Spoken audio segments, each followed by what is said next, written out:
trying to make it in the state. Everybody out here doing it, but we the ones who late. Now family, we the ones who gotta delegate.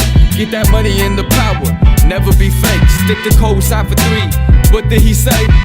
Create jobs, support our own. Educate the same empire back your home. Got 3 degrees, triple 10. 3 PhDs, now we on the CNN. BBTV, let's talk about negligence. Ignorance is bliss, but we can turn it to intelligence. Believe none of what you hear, half of what you see. Let's break it down here on Dr. Boy's TV.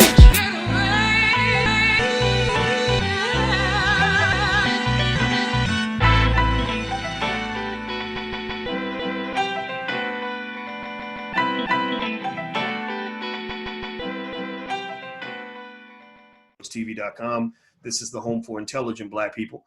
And I want to say hello to everybody. And this is Powernomics Thursday.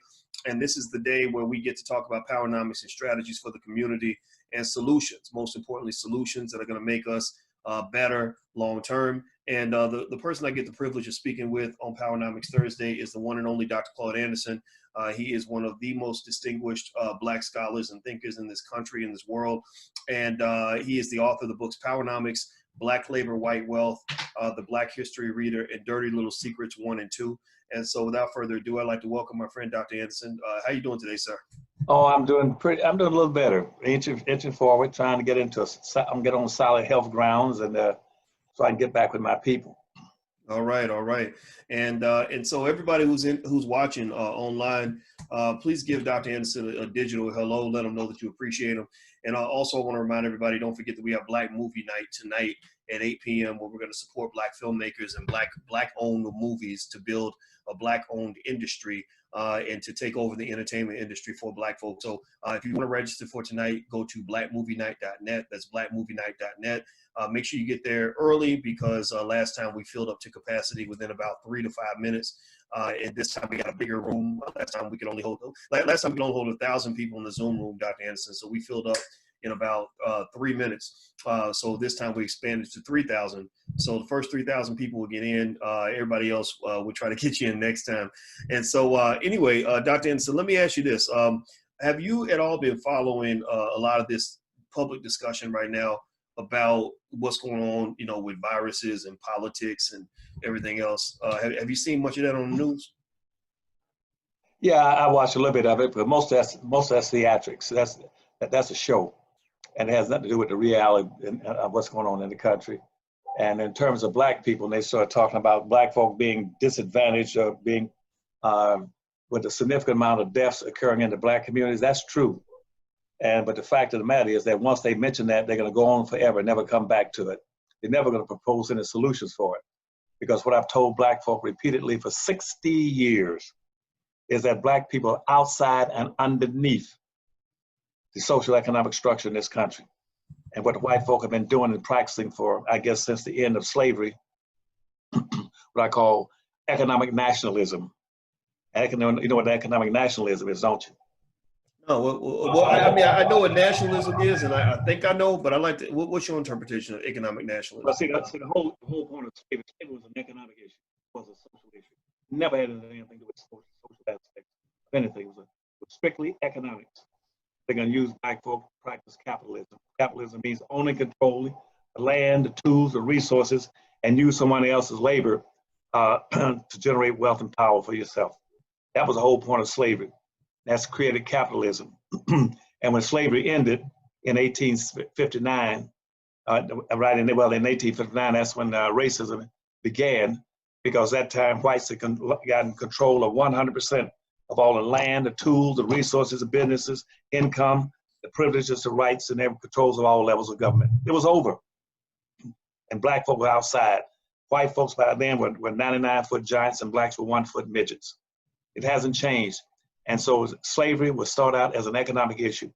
And so racism meant, since Black folk are 1-foot midgets and white folk are 99-foot giants, racism means the race is over. The race was between European nations that were competing to see who can get own and control most of Blacks, get a hold of the land, and then get free Black labor and enrich themselves off of it. That was it. But by 1859, at that time, the imbalance had been created. Whites were up here and Blacks were down there. And so racism means take the E off of race. The contest for land in the West between the British, French, Germans, Norwegians, Italians, all that, the race was over. The contest for who can get the most land and get the most wealth and power, the contest was over. That's why Spanish, for instance, they've taken over most of the land south of the United States, Mexico, Latin America. That's what they call that New Spain. They were trying to develop a new Spain to enrich themselves. When the contest was over, they then said, take that E off of race. And what they did conceptually was they took the E off of race and put ISM on it. ISM as a suffix, meaning maintain the prevailing conditions between the factions. Whites are 99-foot giants, blacks are 1-foot midgets. Let it stay like that. Anybody who tries to change it is trying to alter racism. And so at that point, it became whites, because at that time, everybody was coming to this country was basically whites, based on the 1790 immigration law. All immigrants were basically whites coming into the country. That means, and that's ethnic, that was ethnicity and nationalism. And most of those people wound up inheriting and moving into the South. And so the whole Southern bloc that you were talking about in a few seconds ago, whole Southern bloc was Confederates. They got all this land down there free. And then they had black labor, they had those blacks captured. And at that point in time, they wanted to maintain that power and resources. When they did that, it was based on whites. White this, white that. It stayed white. Originally it was Europeans. They called themselves Europeans until about the 1840s, and they switched from being Europeans. They started calling themselves whites. And so why? Because increasingly they wanted to get blacks out of the country and bring in more ethnic groups. Started talking about, well, it's 1859 and slavery is over now. About 1859, let's get rid of these black folk. Let's send them back to Liberia, or let's send them to Mexico, or let's send them to the Bahamas. Let's find some place on the earth we can send blacks to, and so that whites could practice economic nationalism without black folk being involved. And so that was the whole point of this Back to Africa movement. That wasn't triggered by black folk, it was triggered by whites. Because whites were sick and tired of black folk, they didn't need them anymore. And contrary to what black folk think, the North also despised black folk. Nobody wanted black folks. By the time the Civil War started, right before it, they were sick and tired of black folk. They didn't need black folk anymore. Mm. And so they started talking about, Lincoln came in, Lincoln was just picking up what white folks were talking about. Let's get rid of black folk. And he wasn't black folks' friend. He just said, well, I'll create a special area down around Mexico and Texas where we can ship all the blacks slaves. Let's free the slaves and put them down there. Or let's send them to the Bahamas. Let's send them back to Africa. Let's send them to Liberia. And so black folk were always outside the system, while white folks want to practice economic nationalism. And that's what the issue is right now. All this surplus money they're going to put into try to deal with this with the virus, most of that money is going to go to whites. It's when you hear them talk about putting in $2 trillion of wealth. It's not going to go to black folk. It's going to go to major white corporations, first of all. And when they talk about small businesses, they're not talking about blacks. You're going to cut that small business pie open. You'll find probably no blacks going to be in that thing. No black business is going to be in that. It's going to be all white businesses, period. But they use these very broad, ambiguous terms so they can practice economic nationalism. Now go on with your next question. Everybody who's watching, I'm speaking with Dr. Claud Anderson. He's the author of the books Powernomics, Black Labor, White Wealth, The Black History Reader, and Dirty Little Secrets 1 and 2. His website, please type the website in the chat. If you love Dr. Anderson the way I do, type powernomics.com into the chat. Everybody should have Powernomics books in their household. And so let me ask you about this, Dr. Anderson. So, one thing that you mentioned, I want to drill into that point. You mentioned that a lot of this, conversation, these trillions of dollars that are being pumped into the economy, the money went out there. And one of the biggest complaints I saw in mainstream media was that a lot of the money went to bigger corporations and missed a lot of small businesses. And there was a lot of concern about inequality and stuff like that.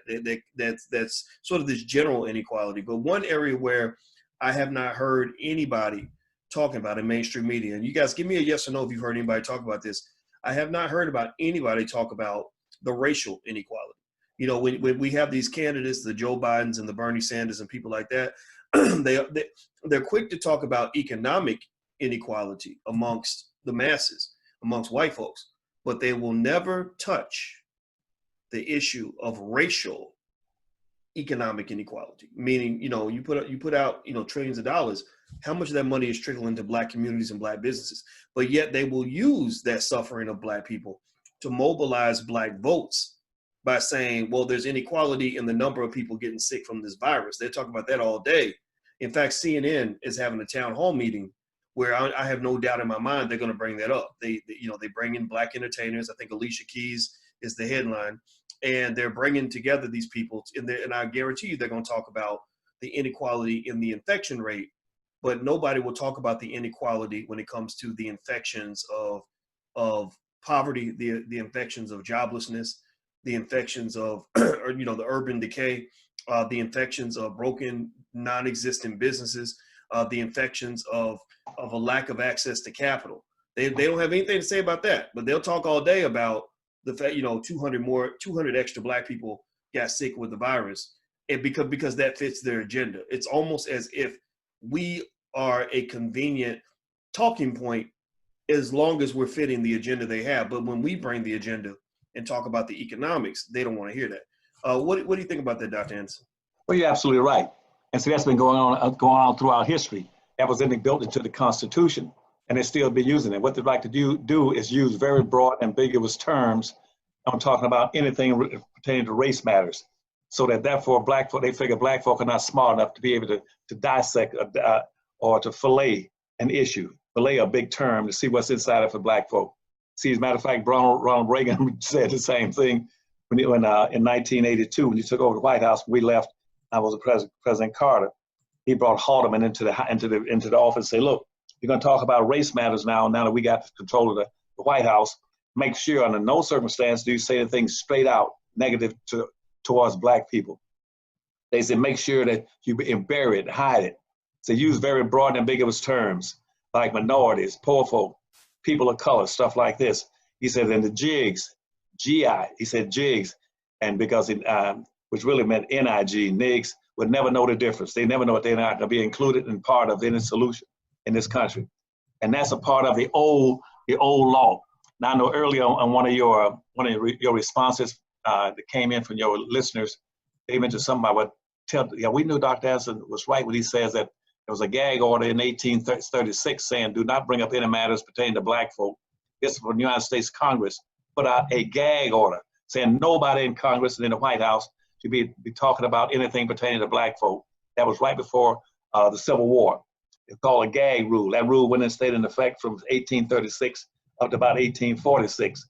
Then it went out of effect, right? Because that time you started getting some feedback because people like Uncle Tom Cabin was being written and all this kind of stuff, and the Whig Party was switching over, becoming the Republican Party with Lincoln coming on board and all this kind of stuff. So, but anyway, it reemerged back about 1870 again. Instead of being a gag rule, it was called a code of ethics, a code of conduct, which says that white people after slavery was code of conduct. White folk could not bring up the issue again about race matters in America. It was non-acceptable. Therefore, and they want everybody to stay invisible. Black people are the invisible elephant in the room in any matter talking about social conditions or economic conditions. He's running around, and the Black folk are running around the room as an invisible elephant. They are a third rail. People are scared of Black folk. They're scared of giving you opportunities, real opportunities in economics, because they're practicing economic nationalism. Under no circumstance they're going to give Black folks some rights to get economics. If they get any money, you're not going to Black folk. That's what killed the civil rights movement by 1960s. And Black folks started saying, yeah, we appreciate some of these social opportunities that you all are discussing, but how about economic opportunities? When they said that, the Jews say, you bring up that economics, we're gonna pull out of the civil rights movement. That's why Jews pulled out of the civil rights movement in the 1960s, because Black folks started talking about economic opportunities for Black folk. They said, no, you bring that up, we're no longer with you. See, Jews, So can you talk about that a little bit more? I'm going to repeat that so everybody can make sure did y'all catch that? Give a yes, a confirmation in the chat that y'all caught that. So you're saying that they backed out, that they weren't interested in the civil rights movement when we wanted to talk about economic rights. Can you speak on that? What was what was going on with that? Like what was their objection? What was the documentation on that? I mean, can you talk a little bit about that? The next migration, I told you earlier, migration is a negative for black folk, period. Integration is a negative for black folk, period. But black folk can't figure it out because they're being bamboozled, misled by black civil rights leaders in this country. And they keep going for the okie doke. That's why they can't, that's why they never win. It hasn't dawned on most people yet, black folk. They should be asking themselves, why is it after 460 years, you're still on the bottom and outside and underneath the system? It's because there's a systematic effort to keep you outside and underneath. So let's go back, and migration and integration are two of the things that suppress you. Those are suppression techniques by immigration and migration. Those things are suppressing black folk. You start talking about suppression of the black vote. Blacks cannot suppress their own vote. They suppress your vote. Your vote doesn't matter in the first place. That's a rigged game. But your black vote is suppressed by bringing more immigrants in and over and above you, and migration. Okay, so let's go back to the point now you just asked, question just asked about that began to develop, let's say in about 1914, 1910, back between 1910 and 1915, that point, they started bringing a lot of Jews into the country. And Jews coming into the country, they figured out that they needed some kind of protection since they just barely survived a lot of mistreatment over in Germany. In Europe, okay? So as they came in, they wanted to find opportunities for themselves. They saw black folks. They hear people out here pursuing, trying to get some kind of equal rights and equal opportunities. They said, what we'll do then, let's align with them. But we're aligned, even though we are whites. Jews are whites. Originally, they were called Khazarians. They were Khazarians up to about 900 AD. And then they switched over and started calling themselves Jews. And they took up the Jewish religion. Prior to that, the Jewish religion was a black religion until about 800s and 900s. Then the Jews and King Balan, who's the king up between the Black Sea and the Balkan area, and he was a little concerned about how his people were overly aggressive in economics and business and stuff, and doing some inappropriate behavior and different things in behavior. And he wanted to sort of suppress that. So he invited 6 black rabbis to come up and introduce the Jewish religion to the Khazarians. That was like about 800s and 900s. Then pretty soon the Jews began to dominate the religion and sort of took it over. But let me jump from that.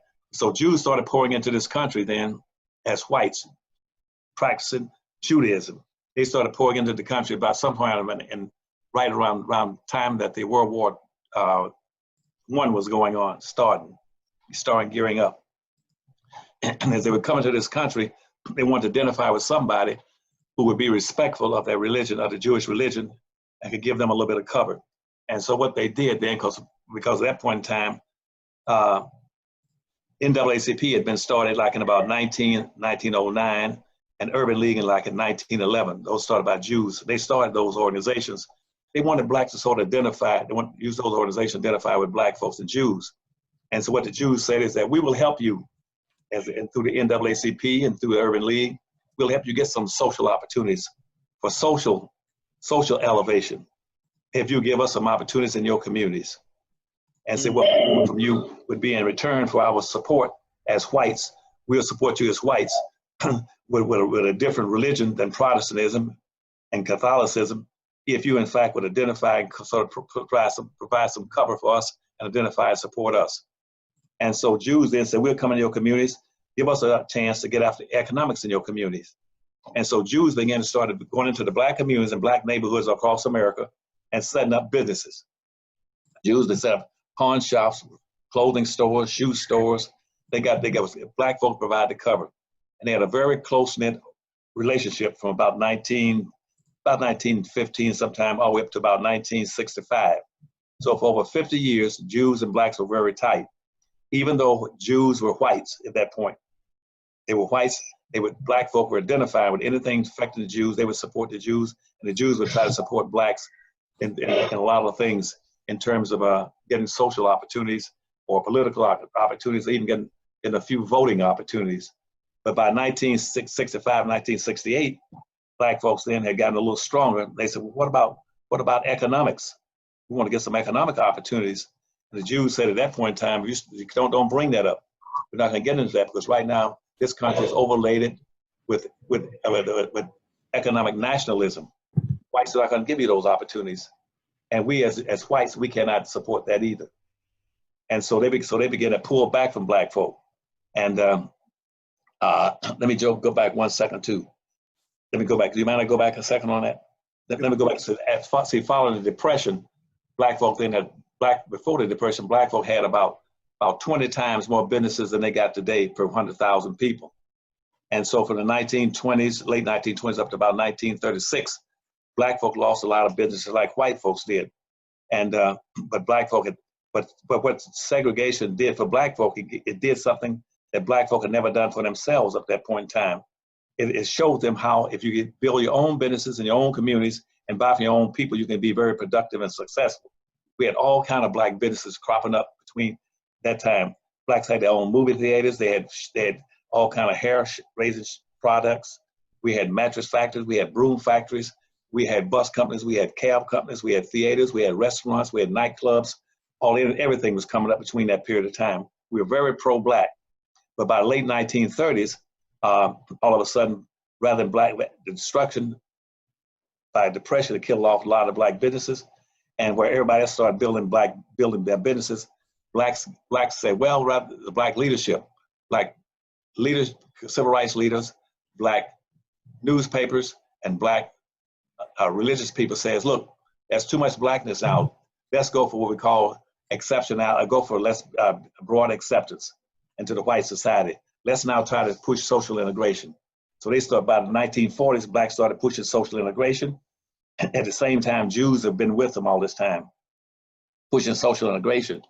And what they said is that if white folk were accept social, give us some more opportunities, social opportunities, we will give up our economic opportunity. We give up our black football teams and black basketball teams.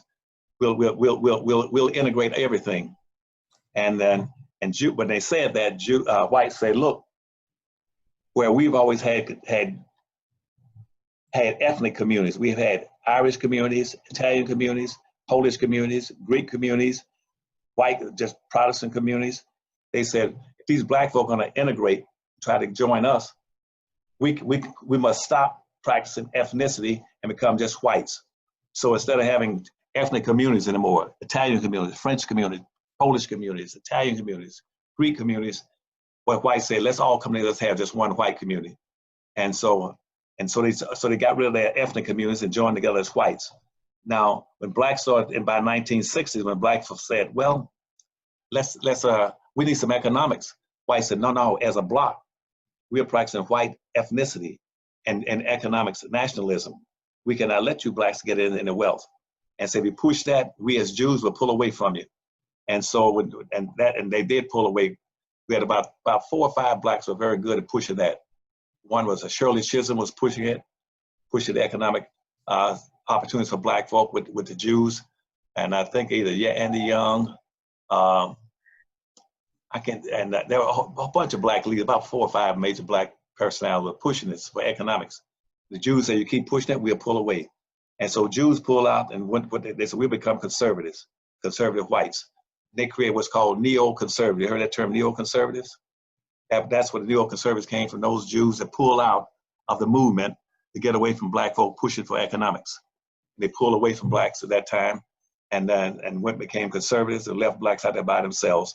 So Jews, and in the meantime, they left all those businesses in the communities where most of the grocery stores, a lot of other businesses in the community were owned and operated by Jews, furniture stores, all kind of stores, pawn shops, beer and liquor, everything. Jews pulled away from black folk and pulled out of the communities, and now it's just blacks. But those vacancies that were created were soon immediately filled by because the civil rights laws began to bring in, had new civil rights laws for immigration. They started bringing in Arabs, Hispanics, and Asians, and they fill those slots that the Jews gave up in the black community. So now in the black community, Jews are no longer there operating businesses, but now you got Arabs, you got Hispanics, you got Asians in those black communities operating those businesses, what I call rotating minorities. They're rotating. They come in. They use that to build an economic base. They practice economic nationalism based on their country of origin, as Asians, as Arabs, and as Hispanics. They're practicing economic nationalism in the black community. Everybody is practicing economic nationalism in the black community except black folk. We did it for a short period of time between the early 1900s and up to about late 1930s, by 1936. That's economic nationalism. That's why the Jews are no longer strong in the black communities. Now the black communities are dominated by Arabs, Asian, and Hispanics. All right, everybody. Give Dr. Anderson a verbal confirmation to know that you heard what he was saying, because he doesn't have to be out here talking and teaching like this. A lot of people aren't teaching you how to really empower yourself. They're just teaching you how to get mad and how to get into social integration and all the things that have proven to not work for the advancement of black people. Also, hit the thumbs up button, share and subscribe button. I'm speaking with Dr. Claud Anderson. He's the author of the books Powernomics, Black Labor, White Wealth, The Black History Reader, Dirty Little Secrets 1 and 2. I actually keep, I'm sure, I don't know if I told you, Dr. Anderson, but I keep all your books right next to me. I pull the books out. Y'all know this. Everybody who watches me every day, you know that all I got to do is I ain't got to reach more than 1.5 feet to pull my Powernomics book. I got my Black Labor, White Wealth, my Black History Reader over here, Dirty Little Secrets. I got all of that because I believe in this. And everybody who hasn't gone to Powernomics.com, just go to Powernomics.com. You can not only get the books for your family, but also you can subscribe to Dr. Anderson's YouTube channel. So make sure you go to Powernomics.com to do that. Also, don't forget that tonight we're doing Black Movie Night. So if you want to register, and it's totally free, we're creating a black film industry. We're going to take over the black film industry, but we can use your help. The more you help us, the more we can do this. So we're going to watch The Melanin Code, which is all about black people being on code and what a code of conduct looks like in terms of preparation for war. So we are preparing black people to win an economic and political war that's going to last for the next 100 years. So The Melanin Code, I was an executive producer on the film, but Marcus Small's the director. Dr. Anderson, you got to see The Melanin Code. It's a very good movie. In fact, actually, I'm going to pull up the trailer, and I'd like for you to watch, because I'd love to hear your take on it. I'm sure the director would too. So let me ask you about this, Dr. Anderson. Speaking to your point, I'll tell you a quick little story. When I was in Atlanta, I was thinking about Atlanta today because Atlanta is a political hot button right now with everything going on with the virus. Now you got the governor, the Republican governor, who said we're going to open up the state. You got the mayor, who's a black Democrat, who's saying, we're not going to open up the state. And then you got a lot of black folks commenting. Two guys I respect. One guy's a friend of mine. The other one's my favorite rapper. This guy's by the name of David Banner and T.I. You might have heard of both of them. They were on Instagram today, and they were talking about all of this, and Killer Mike, another rapper, had some things to say. Some politicians have things to say. Some thinkers and scholars have things to say. And here's what all this, when I process all of this and I'm thinking about Atlanta, I think about a time when I was in Atlanta for a speech. And on that morning, my grandmother's buried in Atlanta. I couldn't remember what cemetery she was in. I looked on Google Maps and I found the cemetery, and I found out it was about 6 miles from my hotel. So I talked to my fiance. I said, why don't we do a long run? We're going to run 12 miles, 6 miles out, 6 miles back. And we're going to go and find my grandmother's gravesite. And my grandmother's a lot like, she thinks a lot like you, like she would just love you to death. And I wish y'all could have met, because I love that she's the first person that taught me about economics, accountability, personal responsibility, and a lot of the values that black folks lost during integration. Right. So she was born in 1936, so she thinks different, or she did before she passed. So anyway, so I'm running out to see my grandmother's grave for the first time in years, and I'm running through West Atlanta. And as I'm running through West Atlanta, and I'm seeing black folks, they recognize me, they see me, they, hey, Dr. Poison. And then one guy came up and he said, He said, Dr. Boyce, you running through West Atlanta? What you doing over here? And I didn't know what that part of West Atlanta was, I guess, considered a dangerous neighborhood, right? So Was it because of the Klan, or was it because of the Klan of blacks? It wasn't. I didn't see no Klan, but I saw a lot of stuff that shows that people been through the struggle over there. So I'm sitting there, and here's what's going through my mind, Dr. Anderson. I'm gonna lay all this out, and we circling back to your point. So I'm running through West Atlanta, and I'm observing my surroundings for our safety, number one, but then number two, because I'm curious. And here's what I'm seeing. I'm seeing abandoned buildings.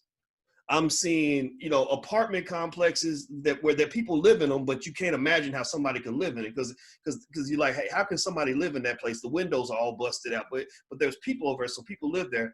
I saw grocery stores that were boarded up. I saw groups of black men, just healthy young black men, just sitting around with nothing to do, liquor bottle in their hand, just sitting around talking, doing whatever. I then saw a church that was the most beautiful building on the street. I mean, looked like that church was built in heaven, and it's surrounded by all this poverty and all this misery. And then check this out. So then I'm thinking, I'm trying to figure out, I'm like, okay, the question I'm asking, number one, we got all these black politicians. Where are these black politicians, especially the ones from the Democratic Party? Where are they in the middle of all this? Why are they not fixing this? That's the first question. Number two, I was thinking, how can anybody raise a family and generate income in this kind of surrounding, and all these black men sitting there without jobs or anything? And then I saw a group of white white and Hispanic construction workers that were the only people I saw that looked like they had a job, and they were just in the neighborhood. You could tell they were just there to do their job, make their money, and go home, right? So they're making money off this community. They're pillaging this community. And then check this out, Dr. Anderson. Then when we got thirsty, and we stopped at one of the corner stores to buy some a Gatorade. In the corner store, it had all the metal bars and everything up, and it was run by a couple Arabs, where that they did not live in their neighborhood. So my point is that I'm seeing all this devastation, and I'm thinking about the fact that the politicians have abandoned them, that the church is the nicest building on the block, that the only people there making money are white folks, and that the corner store is being run by people who are not black. And to me, that trip through Atlanta, and as I think about everything else that's going on politically, and the fact that everybody's talking about stuff that don't amount to nothing, but ain't nobody talking about the real issues, that just really in a nutshell made me think about a lot of the issues that you talk about in terms of everybody getting rich off of black folks and using black folks, but ain't nobody really doing nothing for black folks. Can you speak to that? I don't even have a question. I just wanted to tell you that story. That's an excellent story. That's a good one too. And yes, everybody, I guess ever since the end of the Civil War, even before that in terms of slavery, everybody used black folk as a whore.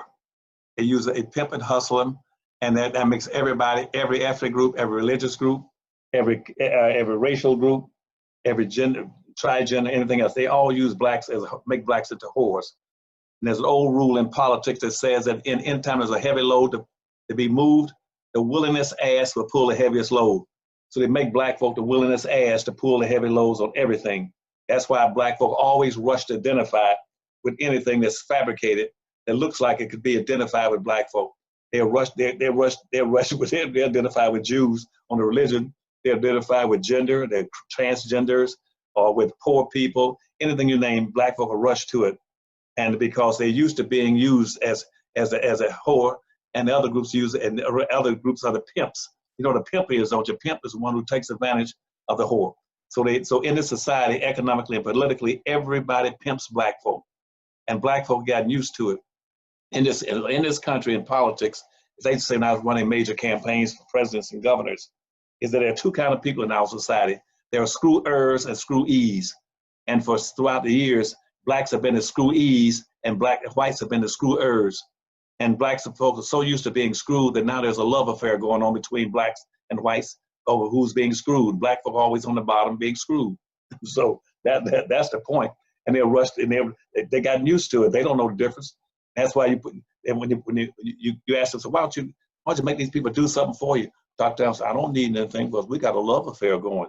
That's what the civil rights movement wound up. And so it becomes a love affair. I mean, you being schooled all the time, you got used to being schooled on the bottom. You mean, you just say, hey, that's normal and natural. And that's why, and they said, when you start talking about money, you know, the money goes to the pimp. The money doesn't go to the whore, it goes to the pimp. And that's why blacks don't get any money. That's why right now there's a major transferring of capital and wealth and resources out of the black community to anybody who's pimping black folk. That's why black folks spend 98% of every disposable dollar coming in their hands and goes right out. 95 of it goes straight to white businesses, but where you drive out of your community to change, major change like Burger King, McDonald's, major grocery chains, Giants, all the stores. We go straight to whites and dump our capital there. That's 95% goes out. Another 3% that stays into the community is now being dominated by immigrants that come into the country and replace the Jews. That'll be the Arabs, Hispanics, and the Asians that come into the black communities. I can go in Los Angeles right now. I can drive every 4 blocks. I'll find a Chinese restaurant, and it'll be right on the corner where they go in and they'll serve black folk as much as they can eat, you know. And the black folks are piling those restaurants, Chinese restaurants, and all through the black communities. You find Mexican town, Mexican restaurant, but you would never ever find a black business set up in their neighborhoods. You can't go to Jewish town and find black businesses. You're not gonna be able to go into Chinatown and find black businesses. You're not gonna be able to go into Little Havana, Little Cuba, a little Mexico, a Mexican town and find black businesses. You're not gonna go into Arab towns in Dearborn, Michigan and find black men. Only black folk are that silly to let the money be extracted out of their communities annually. Their annual disposable capital and they're the 9th richest nation on earth. Black folk in America collectively with their annual disposable income makes them the 9th richest nation on earth. But yet they keep less than 2% of that money they get on $1 trillion in their own communities and pass into their own people's hands. They deliver it all outside. Every damn payday they run and give it to somebody else. Then they get back and complain about why we are poor. You're poor because you keep giving everything away. Your money is supposed to bounce 8 to 12 times in black hands before it goes to a non-black hand. That's why Hispanic money will bounce 6 to 7 times before it leaves. White money stays in the white community. It bounces 8 to 12 times before it leaves the white community. Asian and Arab money bounces 13 to 14 times. Jewish money behind all these major industries, they own like banking and the book companies and Hollywood. Their money bounces 18 times before it leaves their hands. They keep passing their money down among their own people. Every time a Jew starts a business, he'll call all his Jewish friends, hey, I'm starting a business. I want you to take 5 or 10%. They keep their money inside. Only black folk don't. Their money should be bouncing 8 to 12 times. And therefore, every dollar that a black person puts outside of another black hand, they flush $11 down the toilet. That's why they're poor. Down in Texas once, a lady asked me, said, Dr. Anderson, we just want to know, why is it we go out to the white community, see all those beautiful homes, and they got all that, they got golf courses, they got this, they got all that. Where do they get all that money from to be able to build all these nice homes and these nice things out in their neighborhood? Where do they get the money from? I say, simply, it's your money. You keep giving it to them. That's why you keep giving it to them. Your money doesn't bounce one time in your community. I said, as soon as your butt get paid, you run straight out of your neighborhood, run to somebody else's community. You don't build any businesses. You don't own any businesses. Your money doesn't bounce. And that's one. Now, let me jump off of this for a second. I talked in the previous conversations we had, I guess last Thursday and the Thursday before that, I told you about the 4 horses of the apocalypse were coming. I told you then that the 4 horses of the apocalypse have already come. They came during the civil rights movement. Now, no black elected official is going to tell you that because he doesn't know. And anybody who sits down right now and listen, any black person sit down right now and listen to a black politician or a white politician and half of these civil rights leaders, if you listen to them, then you got to be backwards in your thinking. Your IQ couldn't be over 7 for you to be listening to them and what they're saying. They don't know what they're talking about. None of them know what they're talking about. They're BSing you. Right now, the apocalypse came. in the civil rights movement. The white horse came and started off with Martin Luther King and all that stuff. Then you had the red horse coming, where again, white folks again started with George Wallace, rest of them getting ready to set up how to mislead the structure to maintain the response to Martin Luther King. Then the Black Power movement came with the black horse, and that's what the Black Power and they wound up killing all the black leaders then. Now the last horse that comes is going to be it's called a pale horse in the Bible. The pale horse is coming. You tell all your listeners right now. Tell them right now before I tell you this story. Tell them all to listen up and take notes. Tell them write this down. Make sure if you got a pen, everybody, take a second to write this down. You are in class right now. We're not here to bullshit. We're here to learn. So make sure you take notes, everybody. If you have a pen and some paper around, go ahead, Dr. Okay. Now the pale horse is the last one's coming. The pale horse is coming. It's coming next. Now we're talking about the virus right now. The virus is going to have the most negative impact on black folk. I've told black folk for 60 years that when white folks catch colds, black folk are going to catch pneumonia. That's why you have a disproportionate number of black folk being contracting the virus and dying from the virus. That's natural. That's normal. That's what they should if they had been listening, they'd have been aware of that. But the only way you could have helped yourself was to go on back and build black communities, like I've suggested, to build black communities where you could close them and keep a close watch over them, and you put the necessary ingredients you had in that community. You should have been in a position to put in your medical capabilities in there. Where are your black hospitals? You right now with Howard being taken over, you haven't got a damn black hospital in the United States now.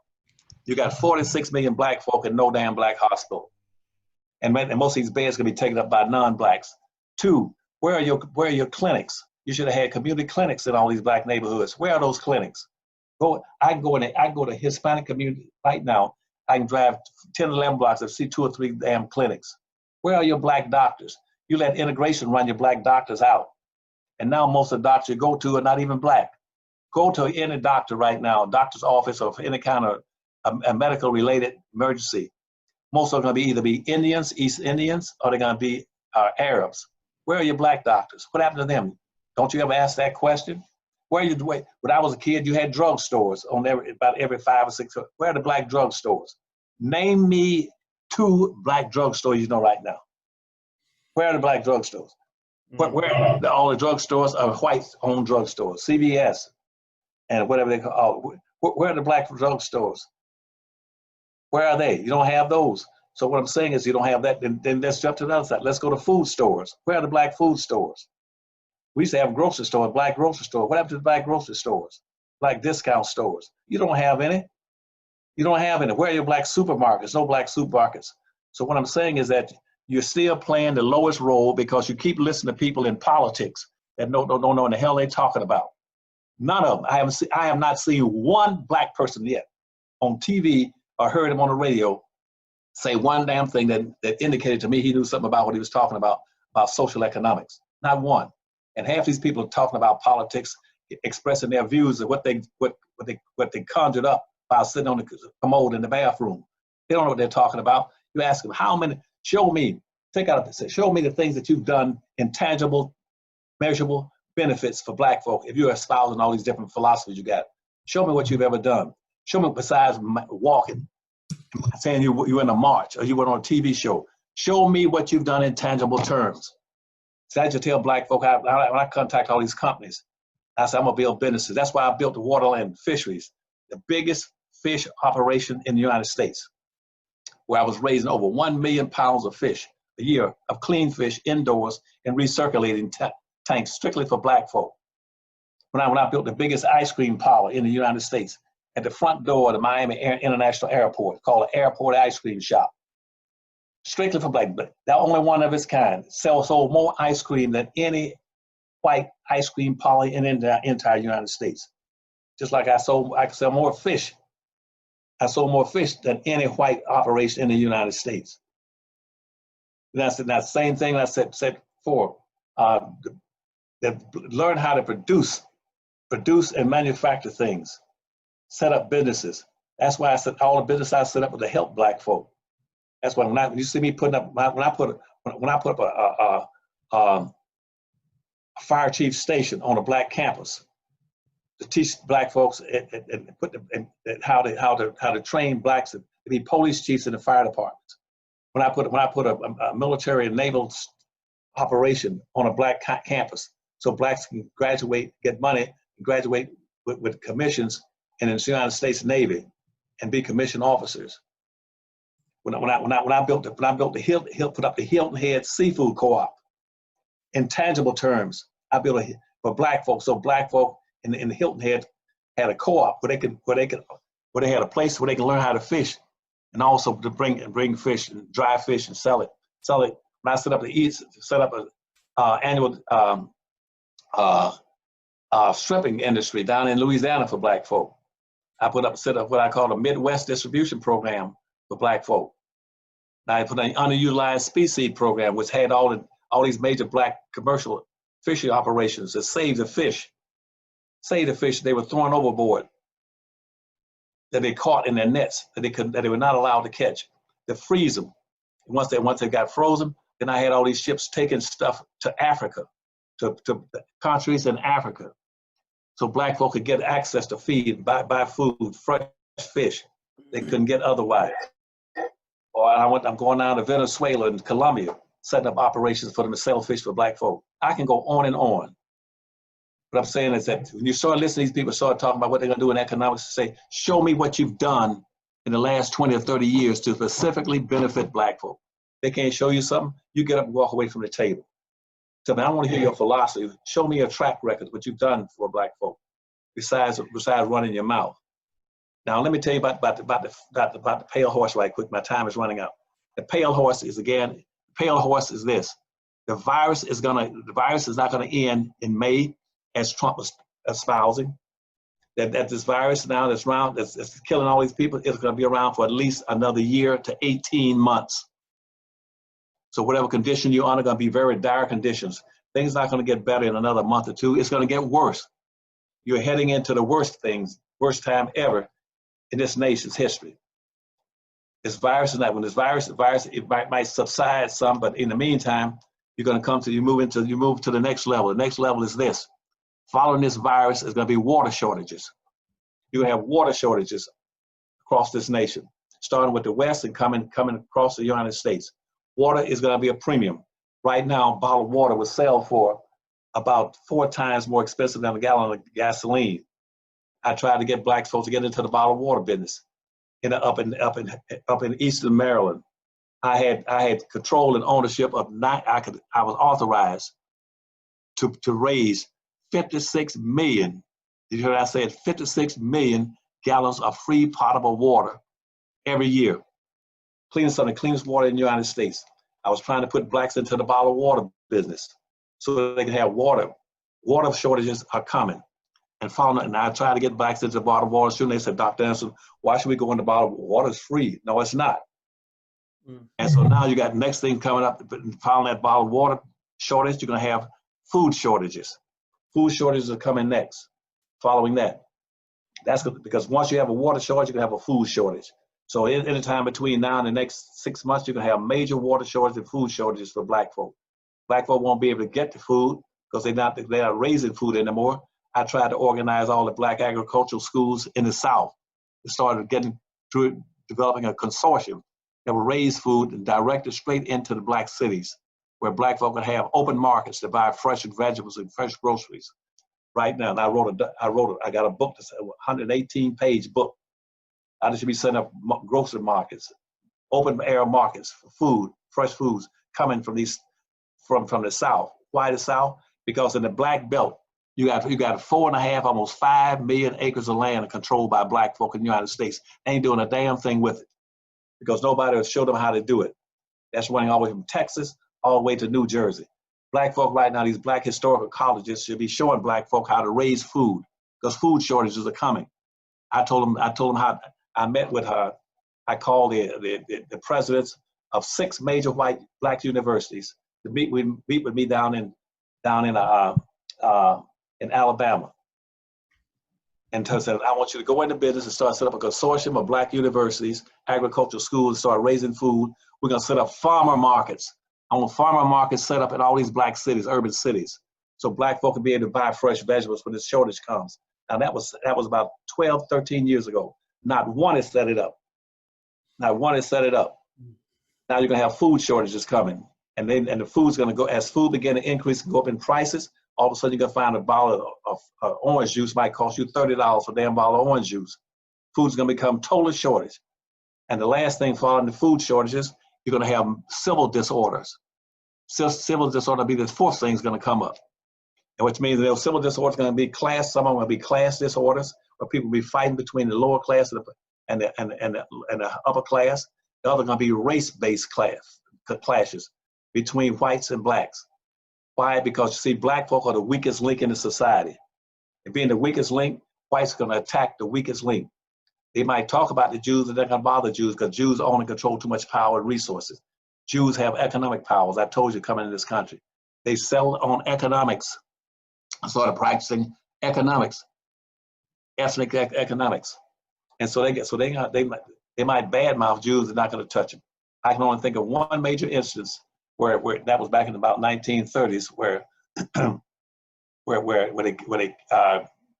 whites killed a Jewish person strictly over economics. They're gonna nail black folks. So you're gonna have racial clashes. That's the fourth thing is coming up. Now, what I'm gonna say in conclusion of that, and following that, you might have wars between countries following that. That's the order. I just gave you the order. Now we're back here. Now, right now, we just with the virus. You can go through those steps all the way up to major wars. Now, what I'm going to probably propose with you next time we come on, maybe if not next week, in the next couple of weeks, I'm going to show you some solutions on how black folks can protect themselves in case of water shortages and food shortages. I'm going to show you how to raise food real fast. And that's everything from urban farming. And I put all this stuff in the major programs, the books I have, how you raise food. And I'm going to show you a system where you can raise food 10 times faster than you can outside on a farm and on ground. That's why I had those recirculating tanks for raising fish. I could raise fish inside of a building 5 or 10 times faster than you could outside in the water. But I'm going to show them how to do all that in the coming weeks. And I'll come on your show and I'll explain it to them. Meantime, you tell them to be prepared to come on your program. And I'm going to talk about what's going to happen moving from this virus or with the maybe possible wars, or you're going to have racial clashes in the country. But it's going to be over food and water. I'm going to show them how to get prepared for that, for storing water and for storing food and raising food in very small areas, 5 to 10 times faster than you could outside, and be able to survive. Now that's the pale horse that's coming. All right. Well, I hope you all will give a verbal confirmation that you heard what Dr. Anderson said. Type yes in the chat and type thank you in the chat for him for the fact that he's sharing things with you that you're not hearing anywhere else. I mean, there's really nowhere else, especially mainstream media, where you're really hearing solution-based understanding of what's really going on, where black people are put first. Put your hashtag B1 in the chat if you are in alignment with this. Also, I want to, before we let Dr. Anderson go, I would like to mention his website is powernomics.com. That's where all his books are. He has a library pack for $99 where you can get all 5 books in the DVD for your family.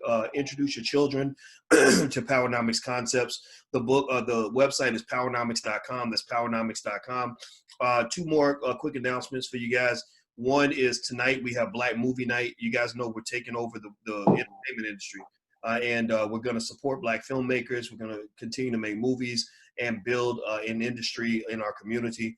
So if you'd like to join us for free to watch The Melanin Code by Marcus Small, it's a great movie about being on code and what black folks are dealing with. Go to blackmovienight.net. You can register there. Somebody type that in the chat. It's blackmovienight.net. And one more thing I want to give you guys as a takeaway that you can give to your children. Dr. Anderson talked about the need for producers in the community. We have too many consumers. We don't have enough producers. Well, one of the things that we teach our kids in the Black Business School is we teach them to keep their poise. You're not going to find this in any textbook because we put this together specifically for our children. P-O-I-S-E. Somebody type poise in the chat. P-O-I-S-E. P-O-I-S-E. Poise stands for producer, owner, investor, saver, entrepreneur. Producer, owner, investor, saver, entrepreneur. So do me a favor, give me a verbal confirmation. Give me a yes in the chat. If you will commit right now, we're talking about solutions. If you will commit right now to making sure that you talk to your children today or this week or any young person that you have an influence over, it could be your nieces, nephews, or whatever, about being a producer when they grow up. Not just being a consumer, but what are you producing? What are you creating? How, what are you building? Right? So give me a yes in the chat if you agree, and make a promise to me right now that you're going to go home and talk to your children about that, because that's really important. We got to have action here, not just talk. All right. So thank you very much, Dr. Anderson. It was great to have you here. As always, I appreciate your time. Thank you so much. Right. Well, Dr. Watkins, the book that you just picked up, like Powernomics, the National Plan of Power. See, if you start on in here, we're going to be talking about this in future events with you on your broadcast. Starting like about one page, about 170, about industries that Black folk have to be able to survive. And if you look in here, I named a whole bunch of industries that Black folk should have been into. They should be vertically ordered. I can run through them, everything from the leather industry to bottled water. On page 175 is bottled water industries, to hydroponic farming, A175, to inner city farmer markets, which I just mentioned to you, vertically integrated bottled water businesses, which I mentioned to Black folk, they didn't do it. Vertically integrated sports industries, all those kind of things. And but I'm going to give you some very specific things on how to grow vegetables and stuff like that.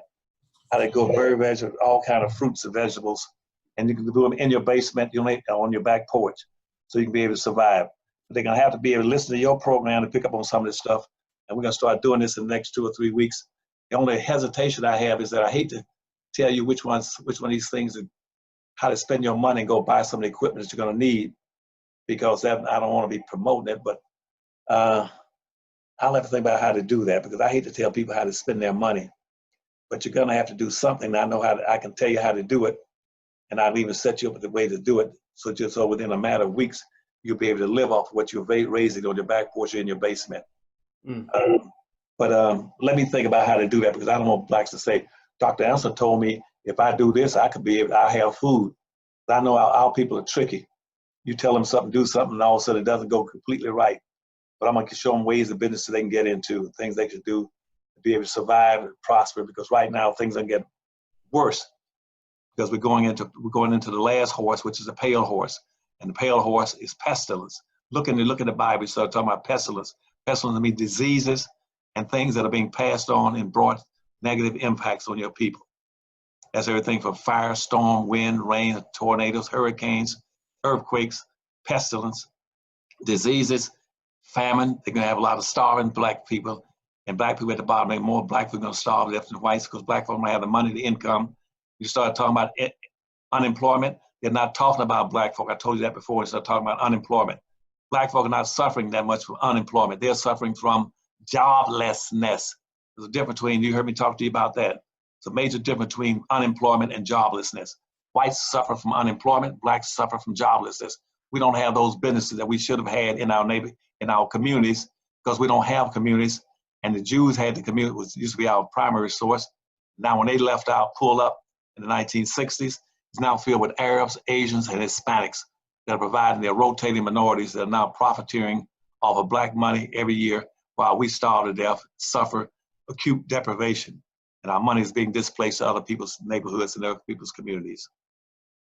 All right, all right. Well, everybody, please give Dr. Anderson a digital thank you, a digital round of applause. Let him know how much you appreciate him. And once again, the URL for his site is powernomics.com. Make sure you visit powernomics.com. Also, on May 6th, the Investing Masterclass starts.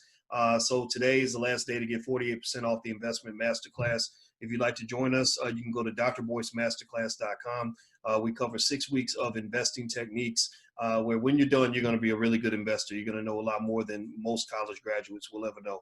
So feel free to go to drboycemasterclass.com to get the discount. And also powernomics.com is Dr. Anderson's books. Yes, sir. Yeah, one more thing. If I contact you after the show is over and ask you, any Blacks got annual disposable capital, they'd like to invest in some of the things I'm asking about, how Black folk can get control of the water and food in the country, they might need something like $150,000 from some major source.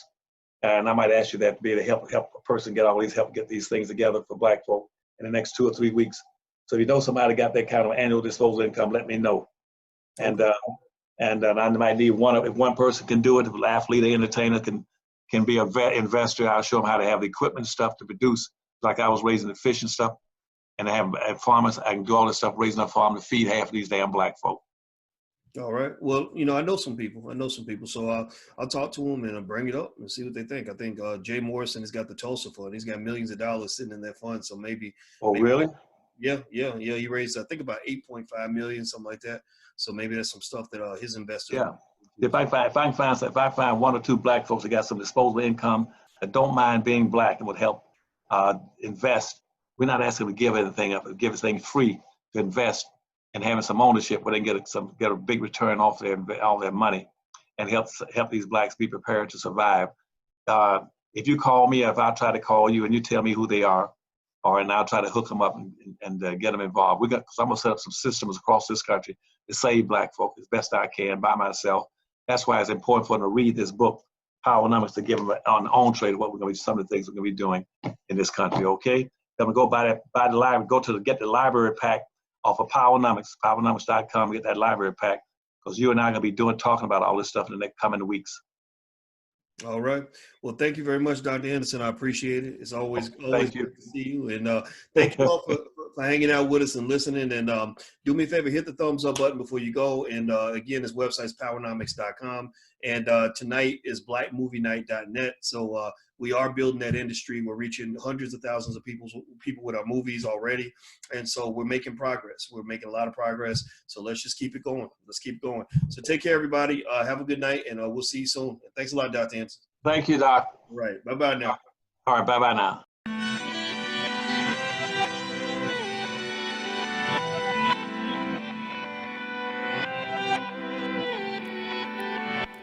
Here we are, clan the isms, cataclysm great. Our people out here struggling, trying to make it in the state. Everybody out here doing it, but we the ones who late. Now family, we the ones who gotta delegate. Get that money and the power, never be fake. Stick to code, sign for 3. What did he say? Create jobs, support our own. Educate the same empire back your home. Got 3 degrees, triple 10. 3 PhDs, that we on the CNN. BBTV, let's talk about negligence. Ignorance is bliss, but we can turn it to intelligence. Believe none of what you hear, half of what you see. Let's break it down here on Dr. Boy's TV.